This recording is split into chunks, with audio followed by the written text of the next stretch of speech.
Renegade Immortal Episode 80. Nonsense. You're courting death. We are strangers. Why is this? I didn't expect the Necromancer himself to arrive at Xian Land and defeat a soul formation cultivator with just one punch. Previously, on the north side of Xian Land, a man and a woman were speeding along like shooting stars.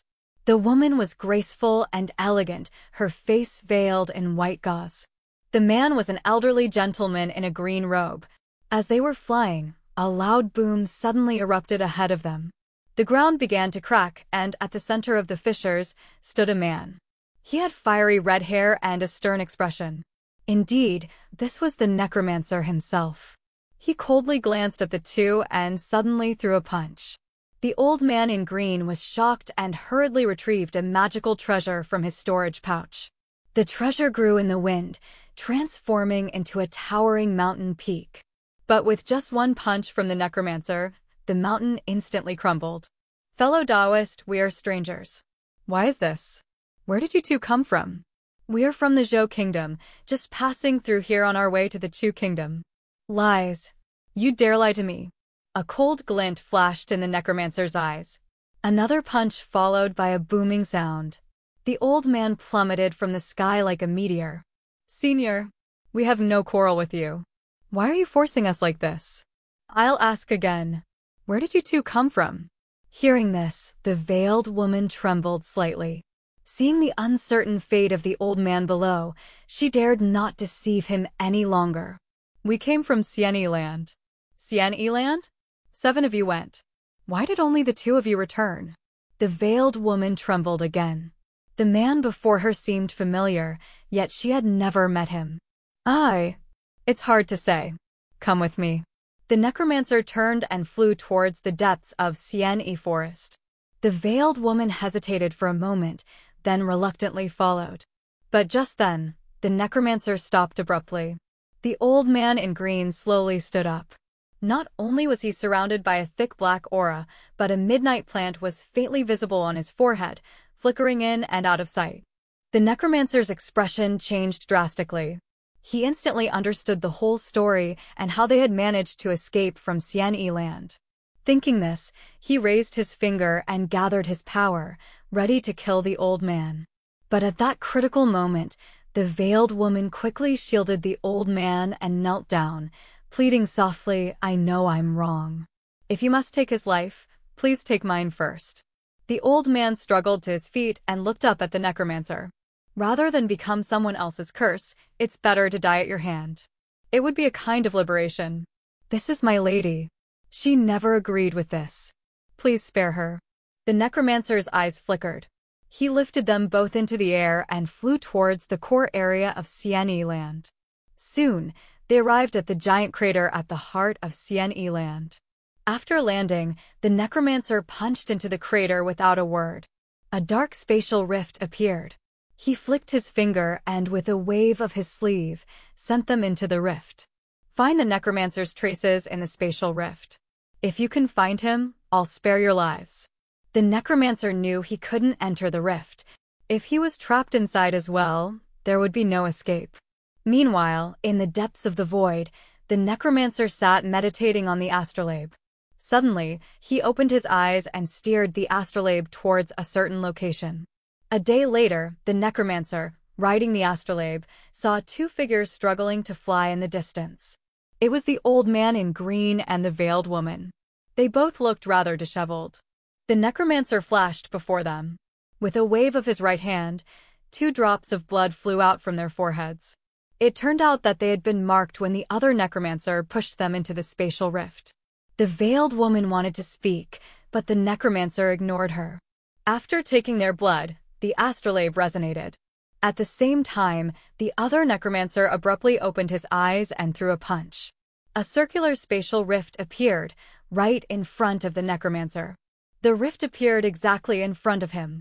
From beginning to end, the Necromancer didn't say a word to them, leaving them to fend for themselves in the void.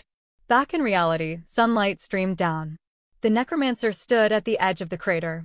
He glanced at the crater below and then vanished, along with his other self. Time flies. Zhou Ru, in Zhou Village, was now 3 years old.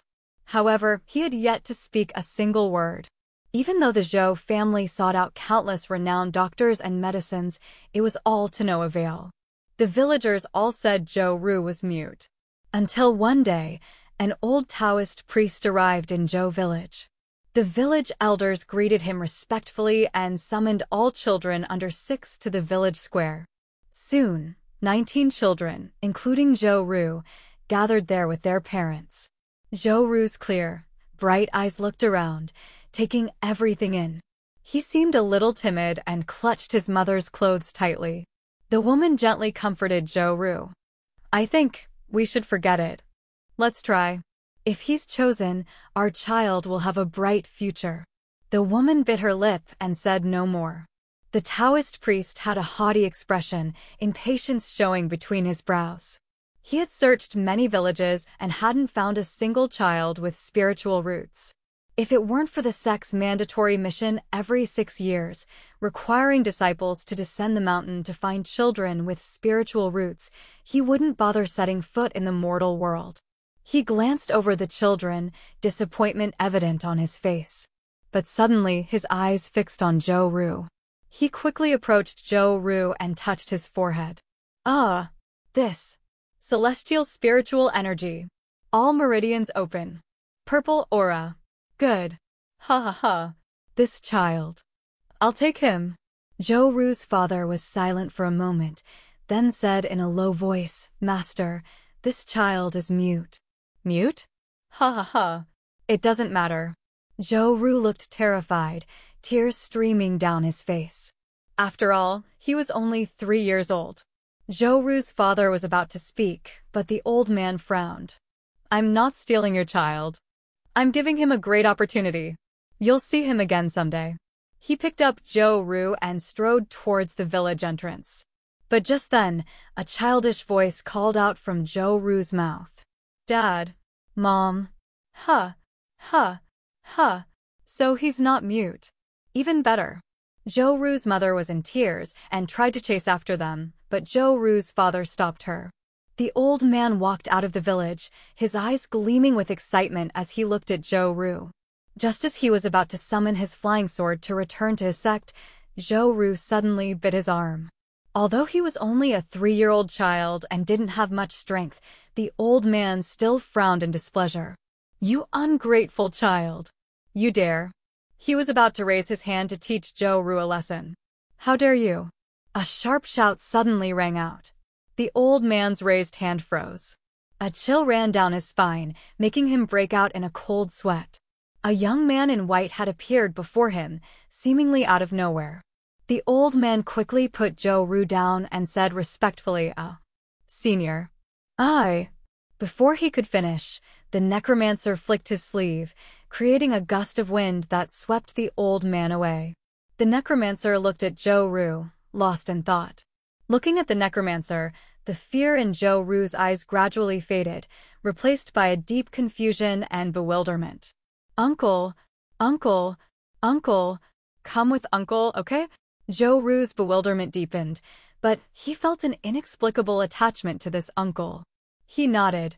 A complex emotion flickered in the necromancer's eyes. He leaped into the air, carrying Zhou Ru as he slowly disappeared into the distant sky. When they reappeared, they were at the foot of the immortal pagoda. "We're home." Zhou Ru nodded, his curious eyes scanning their surroundings. He didn't touch anything, just nestled close to the necromancer. From then on, wherever the necromancer went, Zhou Ru followed. Even when he meditated, Zhou Ru sat quietly beside him. Night fell. After Zhou Ru fell asleep, the necromancer gazed at his sleeping face. "Your origin is unstable now. Your memories can't be restored. When you turn 19, they will naturally return." Thinking this, Wang Lin's mind was flooded with memories of his past with Li Muan. He sighed and tucked Zhou Ru in, then left the stone house to prepare food for Zhou Ru. Morning. As the first rays of sunlight pierced through the curtains, Zhou Ru slowly opened his eyes. He saw Wang Lin sitting in meditation. "Are you hungry?" The necromancer waved his hand, and a steaming bowl of porridge landed in his palm. "Ah, uncle. How can the bowl fly?" The necromancer just smiled without saying a word. Time flew by. The necromancer cherished this time, witnessing Zhou Ru's growth day by day. In his heart, a feeling of simplicity arose. It was a sense of peace, of tranquility. The cycle of protection continues. It's been 2 years since the necromancer brought back little Zhou Ru. 2 years have passed. Zhou Ru is now 5 years old. During these 2 years, the necromancer was often amused and exasperated by Zhou Ru's antics. Whenever the necromancer wasn't around, he would secretly take out the bell the necromancer gave him and play with it. As soon as the bell rang, the necromancer would appear by his side. Wang Lin was resigned to Zhou Ru's behavior, but he never scolded him. One day, Zhou Ru came out of the pagoda holding a bowl of hot porridge. Seeing Wang Lin, he stuck out his tongue and skipped over to him. Uncle, I went to see Fairy Sister again. But she still won't eat. Ever since he was 4 and snuck up to the pagoda and saw the white-clad female corpse, he had been fascinated by this Fairy Sister. He brought the porridge the necromancer made for him and tried to feed it to the corpse. The necromancer had mixed feelings about Zhou Ru's actions. He found it both amusing and exasperating. He knew Zhou Ru was young and naive, so he couldn't bring himself to scold him. However, Zhou Ru didn't seem to understand and asked again, "But isn't she hungry? If I don't eat for a day, I get hungry." "But isn't she hungry? If I don't eat for a day, I get hungry. If I don't eat for a day, I get hungry." Wang Lin shook his head helplessly. "Your fairy sister is different from us. She doesn't need to eat. Don't take the porridge up there anymore." Little Zhou Ru stared at him with wide, confused eyes. But, Wang Lin chuckled. He was about to speak when his expression suddenly changed. He looked into the distance and said in a deep voice, "Xiao Ru, go inside the pagoda quickly." Starting a year ago, cultivators from other countries had been visiting. Under the guise of challenging him, they actually wanted to compete with Xingniu. At first, the necromancer hadn't taken these challengers seriously. He just needed to activate the 7 godstones of the Book of Changes in the pagoda, and no one could easily enter. But these people didn't retreat. Instead, they became more and more arrogant. Although they couldn't break through the pagoda, they occupied the surrounding hills, openly spying and even brandishing their magical treasures in a show of force. One night, Zhou Ru was fast asleep when he was awakened by the sudden roar of magical treasures. He was scared to tears. The necromancer vanished and returned with 7 bloody heads outside the valley. From then on, every night, there was no more noise outside the valley. They had all learned that once Xingniu started killing, he showed no mercy. Later, the challengers became fewer and fewer, but there were still occasional uninvited guests. "Xingniu, Liao Fan of the Snow Region Kingdom requests your feather fan treasure." Snow Region Kingdom. The necromancer's gaze was calm. He walked out of the valley. A young man stood outside. Although his appearance was ordinary, he exuded a cold aura. Seeing the necromancer emerge, a cold glint flashed in Liao Fan's eyes. "Xingniu, hand over the feather fan treasure." Wang Lin glanced at him and knew that his cultivation had reached the middle stage of soul formation. Seeing that Wang Lin didn't react, Liao Fan formed a hand seal. A sharp ice blade appeared. With a wave of his hand, the ice blade whistled towards Wang Lin. But Wang Lin advanced instead of retreating. He tossed the bell in his hand. The 2 bells suddenly grew larger in midair. A booming sound emanated from them. The incoming ice blades dissipated before they could get close. Even the valley walls cracked under the sound waves. But Liao Fan remained calm. He hadn't come for the treasure. He had come to test Xingniu's cultivation. "Xingniu, if this is all you've got, then prepare to die." "Xingniu, then prepare to die." Liao Fan sneered, and a bronze bell appeared. The bell was engraved with 12 numerals, representing the 12 months of the Vermilion Bird Star. Below each month, countless tiny symbols were carved. One symbol flashed. "Today is the 9th day of the 8th month. Xingniu, this is your death date. Today is the 9th of August. Xingniu, this is your death date." Before he could finish, a giant ghost claw materialized from the bronze bell.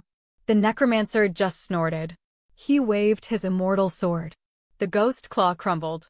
Liao Fan coughed up blood and stumbled back, but a triumphant glint flickered in his eyes. Xingniu, prepare to die. Xingniu, die. Just then, a roar came from the shattered bronze bell. More cracks spread across the bell's surface. Suddenly, a withered arm reached out from within the bell. The necromancer's eyes flashed. He swung his immortal sword again. With a bang, a wound opened on the severed arm. A roar echoed from within. Then, a strange black chi erupted from the wound, lunging at the necromancer like an evil spirit. At the same time, a chilling aura surged like a tidal wave, engulfing the necromancer. As the chill invaded his body, his blood felt like it was freezing. The necromancer's mind jolted. He knew this aura all too well. It was the chilling aura produced by his cultivation of the Yellow Springs Rebirth Art. Why the Yellow Springs Rebirth Art? Could it be, has Situnan awakened? Could it be, has Situnan awakened? Please like and subscribe. We'll continue in the next episode.